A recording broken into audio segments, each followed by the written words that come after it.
Welcome back to Story Chaser, the podcast that goes beyond the headlines and into the heart of storytelling. I'm your host, Tara Ruff, and today's guest is someone I've known for over a decade. She's not just a force in the world of crypto journalism, she's one of my oldest and dearest friends, Erika Lee. So Erika and I go way back, and I'm aging myself only slightly here, to our days at USC's Annenberg School of Journalism. And yes, the best journalism school in the country. I will die on that hill. But together we co-founded the first ever Asian American Journalists Association chapter there. So back then, we were carving out space for voices that weren't always heard, making sure stories that mattered to our communities were told. Fast forward to today, and Erika's doing the same work, but now she's carving out clarity and representation in one of the most complex, misunderstood industries out there, crypto. Her work has appeared in Decrypt, Insider Inc., NFT Now, and her new book, Reporting from the Trenches, is both a love letter to crypto and a reckoning for journalism in all its forms. So Erika, thank you so much for being here. Thank you so much, Tara. What a great introduction. I feel so honored to be here and to be with one of my oldest friends. The honor is all mine. Well, before we dive into crypto, because there's a lot to discuss there, I wanted Yeah. to rewind back to the beginning. USC. You and I co-founded the first chapter of the Asian American Journalists Association at USC because, frankly, it didn't exist. NABJ, NAHJ did, and that's the Hispanic Journalists and Black Journalists Associations, but there just wasn't a space yet for Asian American journalists. And I remember those long media center shifts working on AAJA, what really felt like building something from nothing. So for both of us, I think that was the start of understanding just how important it is to create the table when one doesn't exist. We both know what it felt like to walk into Annenberg and not see ourselves reflected in the newsroom, but we found each other and we built something together. So starting there, when you look back now, what do you remember most about who we were trying to become back then? Who you were trying to become? Yeah, I mean, it feels like just yesterday, but it's been, I think 6, 7 years now. And we were just young, hungry, scrappy journalists that really wanted to make an impact on the world. We weren't afraid to really get our hands dirty and be in the stories and work long hours and work weird hours. And I think what really put us together was that we both really loved telling stories of marginalized communities. So people who weren't getting the shine at the time, and obviously fighting for those stories to be told, and pitching them in the newsroom, in and out of school as well. So I think that's who we were trying to be. We wanted to be advocates and we wanted to be leaders in the school as well. And we were just talking about this at lunch the other day. I'm so blessed. Erika visits New York often with her crypto work that I get to have impromptu lunches every now and again. But the doors that opened through AAJA, it was incredible. Finding our place in Annenberg, then we were just student leaders striving for more, but it allowed us to become something we thought, in my opinion, something that felt like we could be doing anything in the future. It kind of gave us that empowerment that, yes, anything is possible, especially together. But do you think being an Asian American woman in those early spaces where there just weren't many like us and still aren't, shaped how you told stories and which stories you were drawn to telling? Yeah, I think it's easy to be like, oh, it doesn't matter. And of course, we want to think that everything is equal. And I'd love to continue to think that and push for that.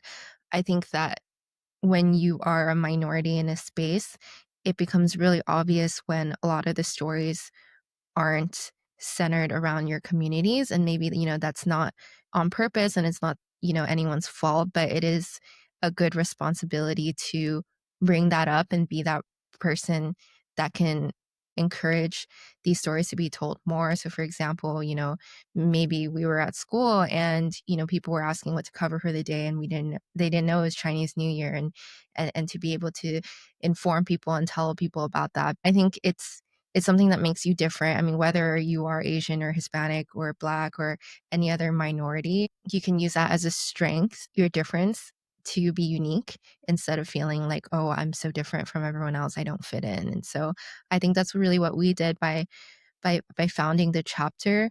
We were able to work with the school in ways that we never got to before. We got to work with administration to get flown out to conferences. We wrote bylaws for our club. We got to work with professors more because we had to find academic advisors for our club, and we did tabling and a lot of different things that were hard work but also opened doors for us, like you said. And also, work with other chapters, like the local chapter in Los Angeles or wherever the conference was, national conference was at the time during that year. So yeah, I think it's great. No, it's incredible. And I have to shout out Amara Aguilar because she was one of our founding advisors, although she was a part of different organizations. So we had to, move around with a couple different folks, but she believed in us from the get go. And Erica and I both were managing editors of a new platform at USC when we were there called Diver SCT. So diversity, but the SC is capitalized. We love our USC throwbacks. But that was also a sort of outlet that didn't exist before, that we said, hey, there's other stories that we need to be telling that aren't being told. And that's something where I'm transitioning to the next question a bit there is, how do you think that foundation shaped the way you approach stories in your career after we were done with journalism in our student days? How you kind of carried that with you? Yeah, I think it's really great to hear, and also at that time, the curriculum didn't have a requirement for people to take classes on journalism diversity before you graduate. So that was something that was implemented after we graduated, and that was something owed to Amara Aguilar, who you just mentioned, who fought tirelessly for that to be included in the curriculum. So at that time, we took storytelling for Hispanic audiences as a class, and that was a class that she pitched, created, wrote the syllabus for, and tried to get, the school to make an official class. And then it had to have, 10 students for it to be official class enrolled.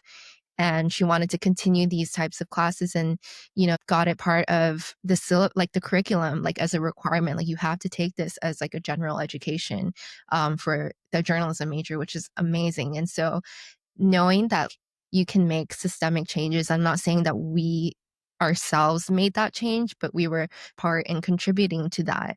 And so now it's part of everyone's normal routine to learn about that and to want to advocate for that. And I think that, after I graduated, I, worked in local news for a little bit before transitioning to crypto journalism. But I think that this ethos is something that transfers everywhere I go, where it's like, oh, what are the groups of people that need a spotlight, who are doing cool things, but not enough people are talking about?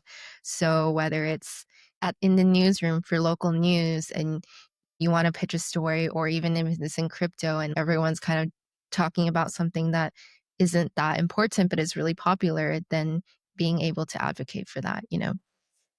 And you've taken that sense of purpose, Erica, being so lucky as I've been to watch you through your journey over the years. You were in local news, as you mentioned, in Oklahoma, Idaho, and then moved on to crypto. But your book and the title, Reporting from the Trenches, it feels very fitting because you quite literally did live the trenches part. Yeah.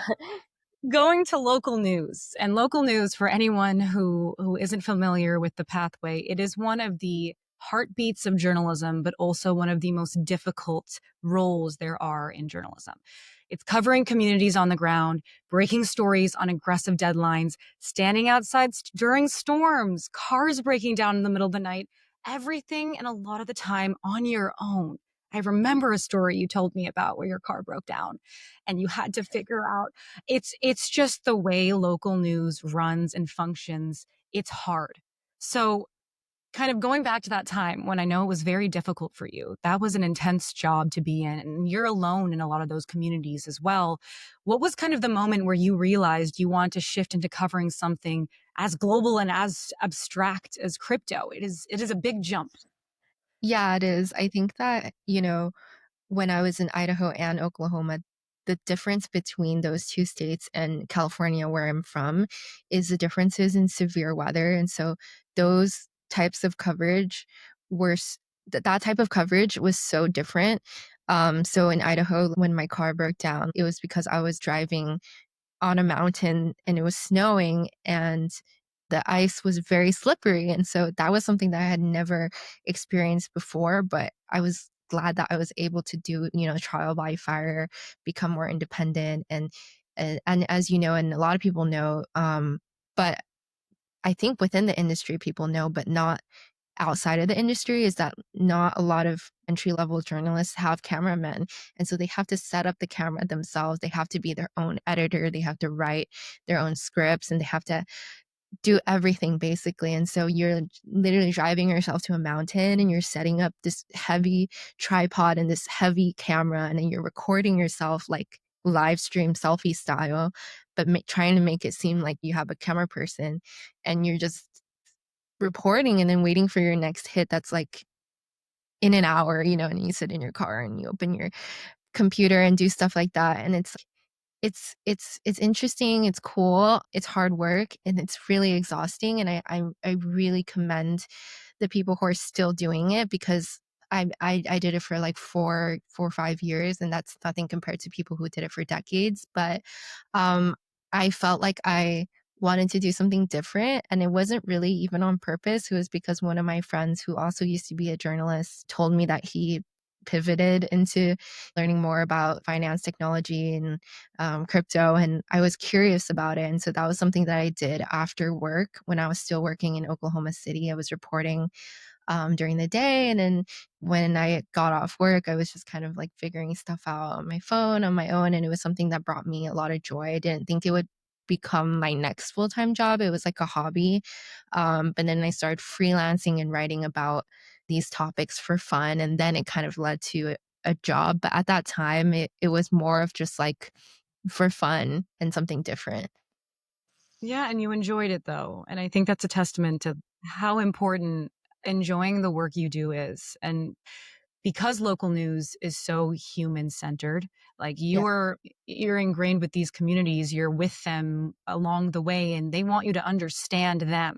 So preparing yourself then when you were shifting over to crypto, how did you approach reporting in a way where it was not as much human centric, but more tech driven? Or was it both? Yeah, that's an interesting question. I think that for me, I was never like really technical. And that's why it was a very surprising shift for a lot of people.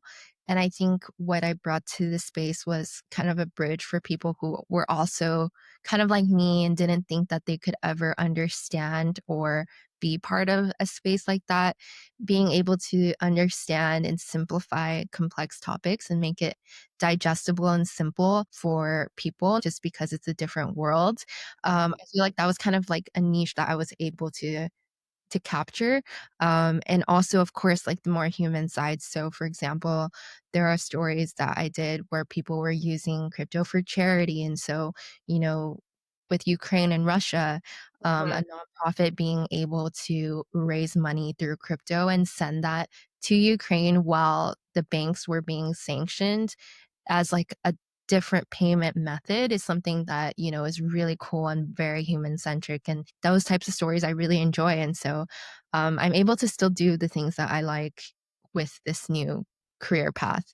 No, it's incredible. And if you know crypto, in my humble opinion, you know Erika Lee. You are very much one of the trailblazers in the industry. And I wanted to talk just about where the idea came from for your book. Because it's such a compilation of so much work. Can you just tell us a little bit about what that brainchild was all about? Yeah, I wrote for a lot of different publications and worked for a lot of different publications in the crypto and Web3 space for a long time. And one of them actually shut down. And so a lot of my work ended up being lost. And I think that when people ask me, "Oh, where can I see your work?" It's like I have to send a lot of different links, and I love like giving credit to the original, publishers and the people who edited my work and accepted my work at that time.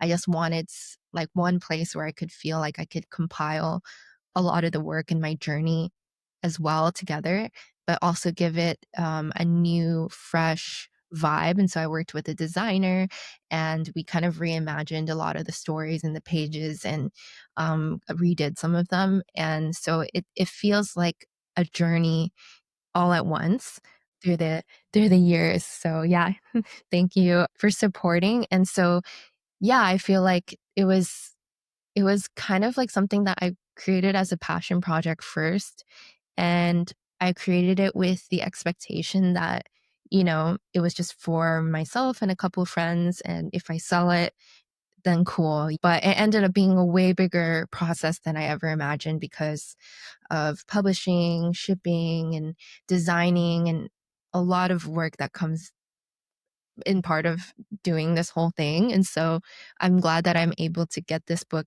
digitally and physically in the hands of so many people now. No, it's so exciting. It's such an accomplishment too to be able to achieve something like this, and it's a group effort is what I've Thank you. Yeah. yeah, absolutely, absolutely. But kind of going back, Erica, so you touched on something that I think is a very profound notion when it comes to what local news, but the news industry is, and it is that it's hard work. Yeah. But also going back to your MMJ days, and that's multimedia journalist, is something that they very much prepare anyone going into local news for. You need to be a one man show. You need to Yes. be able to tell these stories, everything from editing to video to anchoring to going back to the scripts on your own. And I remember you around 4 years ago. I want to say you were in Oklahoma, but could have been Idaho. You told me about a story where someone you had covered reached back out to thank you. And I've never forgotten about that because it's such a reminder that even in the exhaustion and loneliness of news, what we do matters.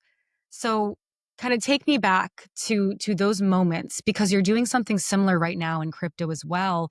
What did moments like that teach you about the purpose of journalism and how did it kind of go through to where you're doing and what you're doing now?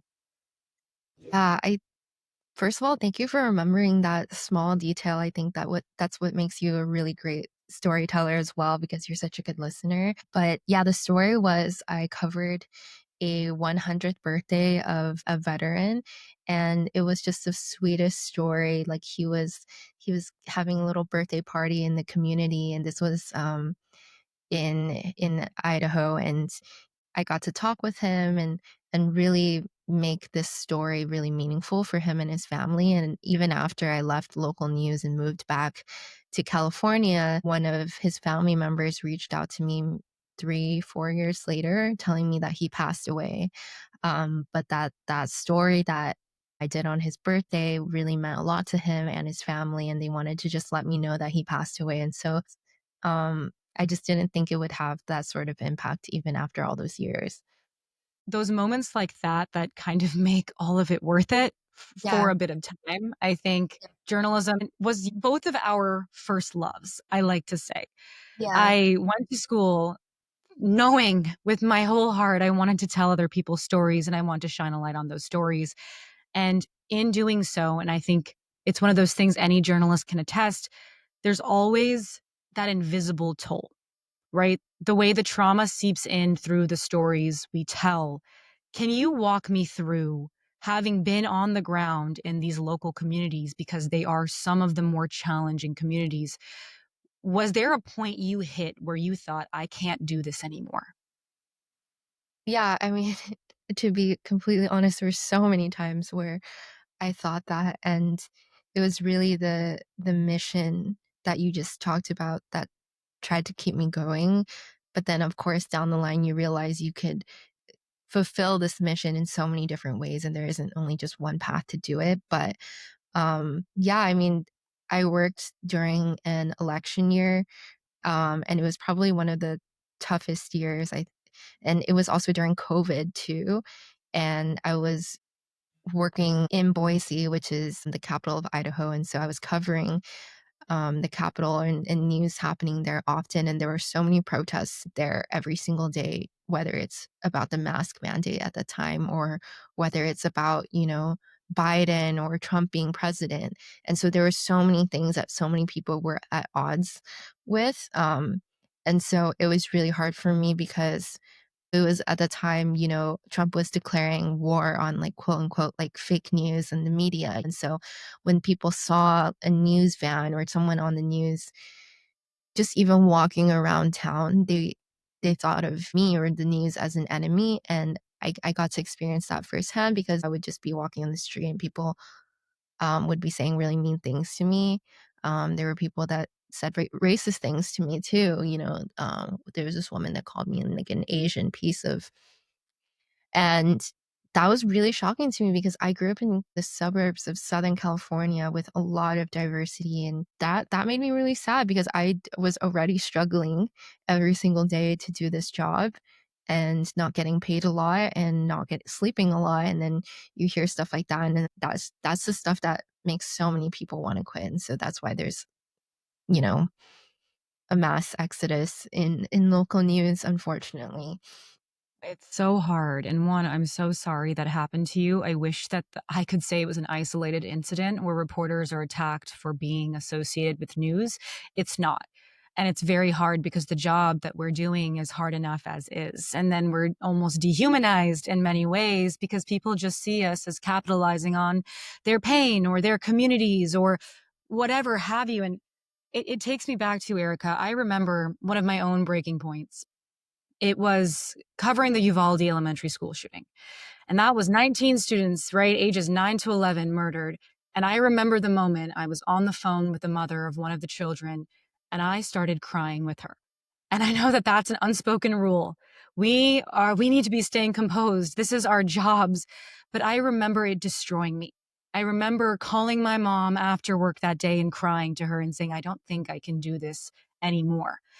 But it's a self-reflection moment, right? There's some people who can do these jobs and there's some people who are able to last through it. And I don't think it makes you any less strong not to be able to. And that's a point to any journalist listening now or feeling that fear of leaving the industry should ever feel.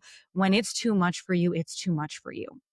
So in your experience as well, when you are hitting that breaking point, and I think that it's fair to say every industry does have a version of that breaking point, how has the transition to crypto been different? Because you're still telling stories, you're still a journalist, you're still dealing with different hurdles, though. Those are different hurdles now. So, talk to me a bit about what that transition was like when you became full time within the industry.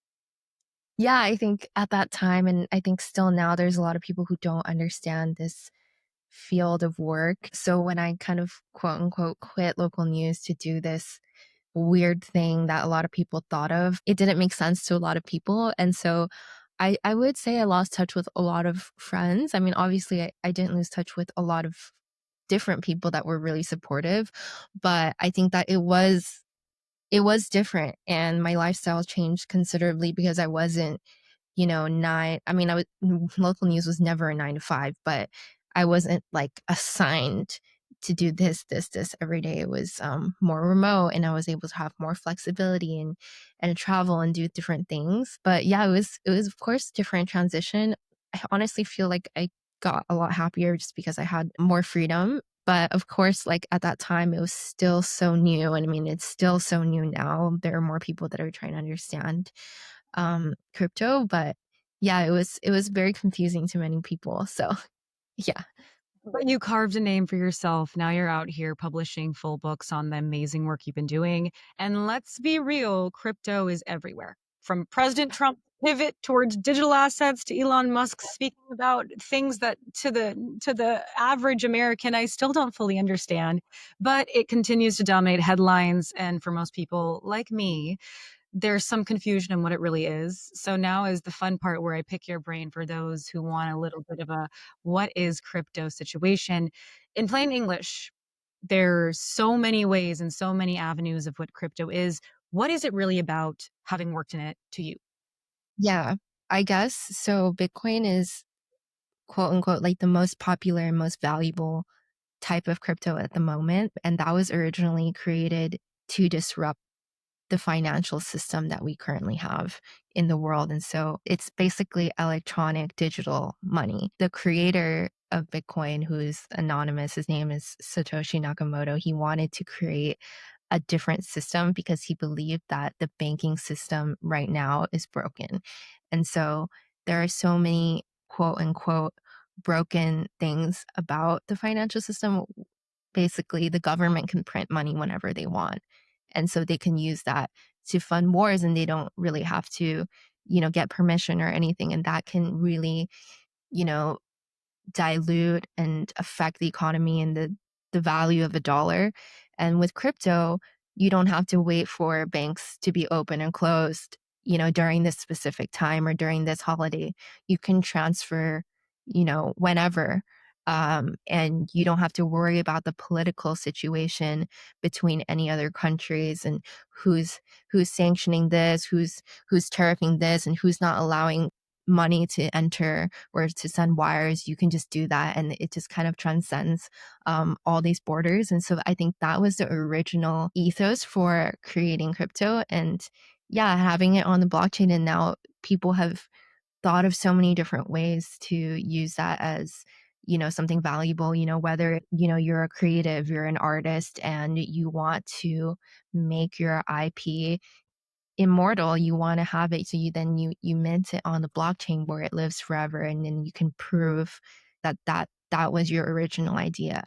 um and I think, and even so, now a lot of really big fintech companies are integrating crypto, like Google, Stripe, and soon Amazon. They're going to use that for checkout. When you know how during a time Apple Pay was so new too, and it was so easy. And now, I think in the next few years it will be very seamlessly integrated through our payment rail. Like when you're checking out, you could just do that really quickly, and it's through crypto, and you might not even know. And now, Venmo and PayPal, they make it very easy for you to, use your bank to buy crypto as well. And so I think we're going to be seeing that.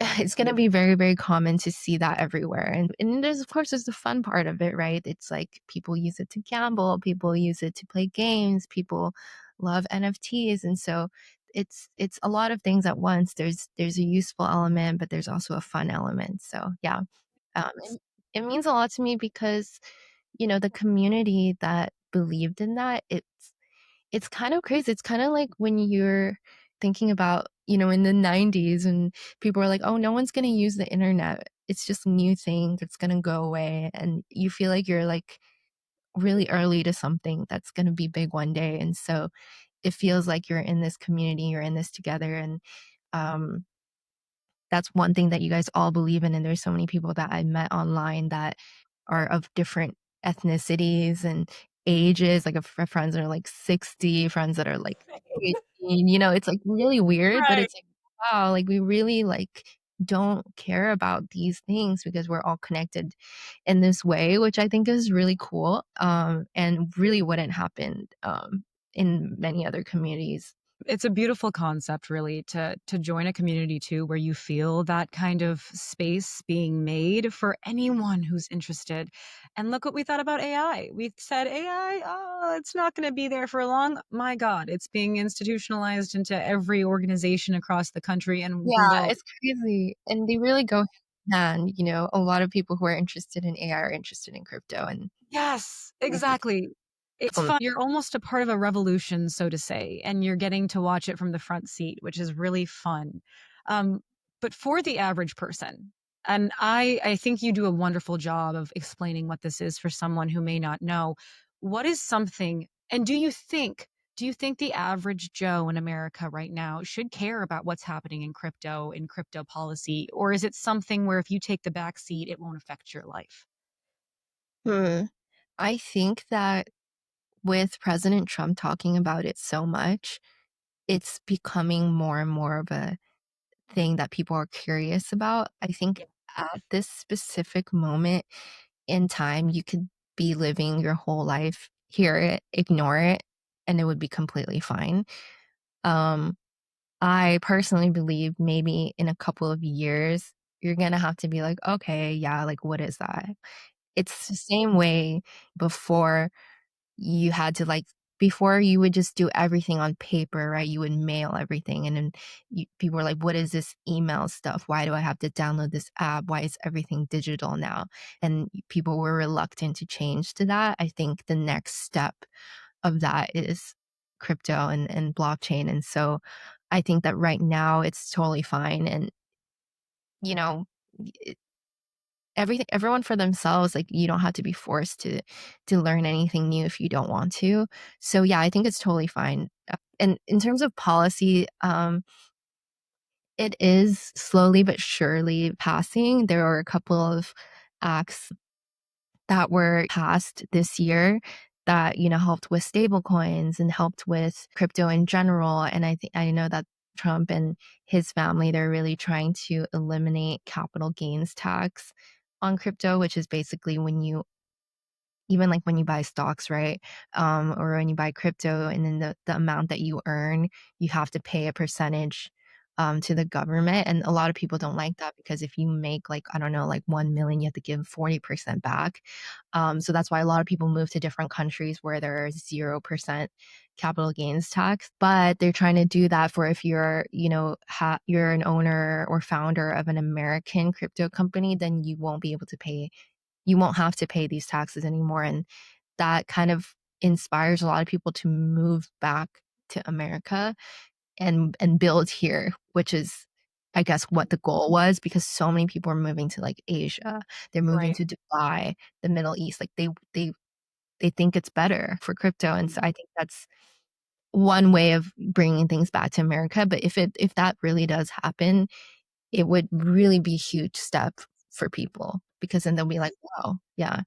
It's a fascinating concept because we do see President Trump making several different steps right now to ensure Americans stay in America, whether that's Yeah. tariffs, whether that's this. It's something Yeah. that we're seeing a transition towards. But I'm interested to see how it changes. And with it's someone as yourself who's so ingrained in this industry too, there's so many different avenues and it connects to so many different versions and variations of people's everyday work. It can be an art, as you said. NFTs are becoming they have become a different way to consume beauty. And I think it's a very interesting thing. But I appreciate you speaking on this because one, having a background in journalism and entering a field like crypto is such a profoundly helpful skill set to have because as we continue to see this in the headlines, people are just concerned or interested. They want to know more. So it's a helpful skill set. But on the tail end, I think what we've seen in not just crypto, but in many industries is a lack of diversity, a lack of diverse perspectives, opinions. So before I kind of transition off into a different question there, I wanted to get your take because there are less women in crypto than men, as are many industries in this world, but namely women of color reporting in this world. So kind of looking into your entry into crypto, have you experienced behind the scenes, in front of the scenes, that gap? And is it something that you think is a problem? I think that it's interesting because crypto is technically part of finance and tech, and even in traditional finance and traditional tech, that is the same problem. I don't know if I would say it's a problem because maybe naturally men, they gravitate more towards these fields and it just happens that way, but I will say that, there are a lot of women and people of color that want want to be accepted, and sometimes the gatekeeping nature of all that makes it harder. Right. And so for me, I think that it's a mix of both. I think there were a lot of people who were very welcoming to an extent, but then there was also a lot of misogyny Mm. that, comes with it. I don't think that in terms of race, I don't think I experienced much on that end just because a lot of times online people are anonymous anyway, so they don't even know if you're, Asian or black or whatever you are. But I do think that, being a woman, and it's interesting, right? Because it's like, oh, okay, but people are anonymous. But I think that a lot of women love to, share the fact that they are women and they share selfies and they would share parts of their life. And I think that sometimes they want to do that and then they feel like that hinders, I guess, their career in some way. So yeah, I don't know. It's an interesting double-edged sword because Mhm. one, I think it's beautiful that this industry welcomes folks on almost an anonymous way. You can have an NFT as your profile picture or a meme or something where, yeah, you're not being labeled based on who you are, but also some people want to embrace that. And of course, if you're a woman in a male dominated industry, you should have the right to embrace that without facing any sort of pushback or misogyny. So, Yeah. kind of going back to your unique perspective on this as well. So, just a couple months, or I think it was last month, you tweeted something that got a lot of attention and some pushback on Twitter about why we don't see more women in crypto. So, you said that after being in the space for years, you noticed in actuality, there's really no one who hates women more than other women, that it all boils down to competition and envy that comes from the scarcity mindset. And I think that's a fascinating point that isn't spoken about enough. But can you unpack that a little bit for me and share what you meant, but also share why you think you got so much pushback on that? Yeah, I think I want to preface this by saying that it was in good intention to say that we should do better as women, and that this problem is not just a lot of people took it the wrong way because they thought that I was saying, "Oh, yeah, people are just jealous of me because I'm a woman and women don't like to support other people." No, I feel like there are just a lot of cases where because and this happens with any minority group, right? They feel like there is a scarcity mindset, so they wanna protect their position. And so even if you're talking about not women, but, minorities in the workplace, a lot of times minorities have the quotas where they're like, "Oh, let's just take 1 Asian person or 1 Black person." And a lot of times they feel like, "Oh, if not me, then them. If them, then not me." But I think what I was trying to say is to break out of this limiting mindset that there's not enough room for all of us.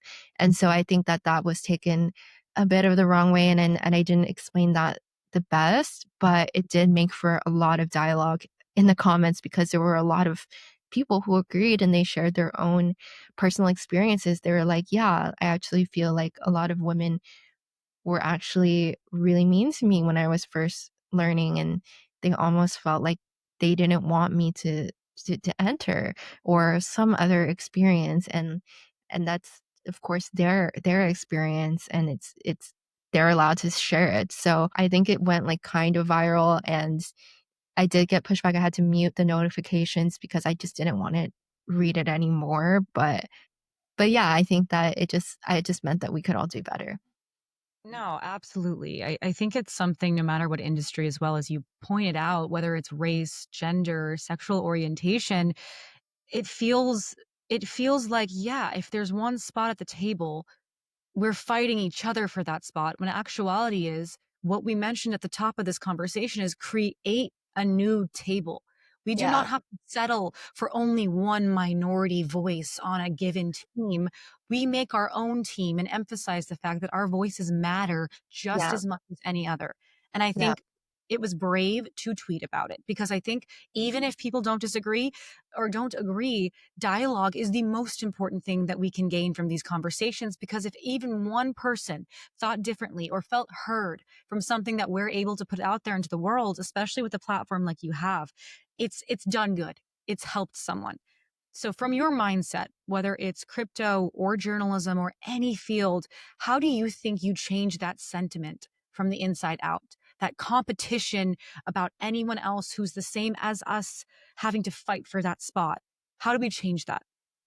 I think first it's internal. You have to rewire your brain to think differently because even I, and this is an honest, confession or thought that's, sometimes I feel that way too.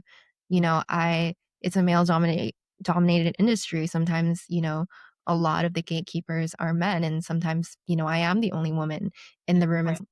people might think that they were like, "Oh, it's cool to be like, that Mhm. insider or whatever," but being able to be like, "Hey, that doesn't take away from what I have or what I know to bring someone else in." Like, there is definitely enough sun in the sky to shine for everybody, and so I think that first rewiring your brain to think differently and then using the position that you have to bring other people up. And so, I wouldn't say that I'm like at the top of the food chain or whatever, but I can use like whatever resources or influence I have to, connect someone who is new, who is a woman, who is a minority to other opportunities if I see that they're fit for each other instead of being like, no, they're all for me, you know? And so I think that everyone did that, then that would make the space so much more friendly and inclusive. Beautifully said. And having known you as long as I have, I can say you've been a champion of women and women of color elevating themselves to higher heights for as long as I've known you, to the very minute and day. But it's funny, Erica, because in many ways, it feels like we're still doing what we did at USC, right? Making space for others, for ourselves to tell the stories that matter, even when there isn't always that place to do it. And it's the fight for what we believe in. And I think that's a fight that's a forever fight. There's not going to be a day where suddenly everyone agrees and listens and no, but it's a beautiful thing now looking back even at AAJA USC thriving. So lovely to see them doing well and knowing what we built continues to give others that same sense of belonging. In knowing that legacy lives on, how does that make you feel as someone who saw the problem and wanted to fight for a change? Yeah, I think this sounds really corny, but it just reminds me of this quote from Hamilton, which is my favorite musical of all time that I watched like 5 times live. Agreed. Um, do you know what quote I'm gonna talk about? It's the one where he talks about planting seeds that, you know, you never will get to see, and so he's just talking about how he planted seeds and he died early, but he wasn't able to see the fruit of his labor, and I think that's what it's all about. You're not supposed to actually see all of it, you're just supposed to be the person that planted the seeds and watered them for the next people to water them, and then it becomes a beautiful tree or fruit or whatever you want it to be, and so I think that's a very satisfying feeling to know that these chapters still exist, at USC and other universities, and that we were just a small part of that. Agreed. And my Hamilton quote is, "If you stand for nothing, Burr, what will you fall for?" Which, hear me out, fits It's here as well. I think that that's one of those things you have to stand up to make a difference in this world, no matter where you are, where you're coming from. It's never going to be easy, and if it was easy, it wouldn't be worth it. And to kind of round it out, having worked in crypto, in journalism, but also being such a juggernaut behind representation for folks who want their voices heard, when you're looking at the crypto space, what is your hope and what gives you hope for this community for the future? What do you want them to strive to achieve? Yeah, I think that it started off as a very small community of just people who were very strong in their beliefs that this technology would one day change the world and be very widespread. And I think that the hope of them and us and all of us is that it could be something that is so integrated into society that in the future it doesn't even seem like anything extremely novel, if that makes sense. Use the internet every day or how we use Wi-Fi or how we use social media. It's just something that's very everyday, and I think that's always been the goal, what people call mass adoption, you know? I think that is the ultimate goal, and I think we're getting closer to that every day. Absolutely. And my corny question that I always like to end with, and I will continue ending with, is if you could go back in time and talk to Yeah. the version of yourself reporting from the trenches, whether that was local news, cold, tired, standing outside a courthouse, whether it was USC, where we were up late at night trying to finish something that we needed deadline driven. What would you tell young Erica about where this road would lead? Yeah, I think I would say a couple of things. I would say it's gonna get better, first of all. Everything that you're suffering will make sense in the future, and also your dream job or whatever dream that you have for yourself is not a single fixed road, and there isn't just one way to achieve that dream. Your dream job maybe was back in the day to be a national correspondent on a cable news network or, you know, be an anchor or something very traditional. Your dream job doesn't even exist yet. You don't even know what you're going to be creating. You don't know what you're going to be in. And even now, when you're thinking about people who are teenagers or in high school, they're taking courses that we've never taken before on AI, on coding. And by the time that we're old and have kids that have grown up, there's going to be jobs that don't even exist. Like, there's prompt engineers now for people to just prompt ChatGPT. Like, these things didn't exist. So why are you limiting yourself to these certain goals that might not even be what you even want? And so just don't feel like what everyone wants or what everyone told you during school is supposed to be your goal. You just need to have a mission, and then the mission will guide whatever you do in the future. And so hopefully that will make sense to younger me, but maybe not. It'll probably just be like, what are you saying? But listen, it was all meant to end the way it did. And I'm a strong believer in things happening for a reason. And you had to sit through those rainy, cold nights and driving around in your car, breaking down and setting up that live shot for air the next morning because it made you who you were. It made you strong and it built an entire toolkit for you that now Yeah. you're able to bring out. In moments of stress and moments of urgency, you know how to navigate them, and you wouldn't have if you hadn't been thrown in the ringer. Not to Yeah. say local news is easy. I'm going to say it for the fifth time. Every local news reporter in this world needs a extra pay bump, vacation days, and time off immediately. But Erika, thank you so, so much for being here, not just for this conversation, but for the space you continue to carve out for so many others. You are an incredible human, and I'm so happy to have had you on. So, for listeners, I'll post her information as well as her book, Reporting from the Trenches. But stay tuned for more, and thank you again. Thank you so much for having me. Thank you for this conversation. Absolutely.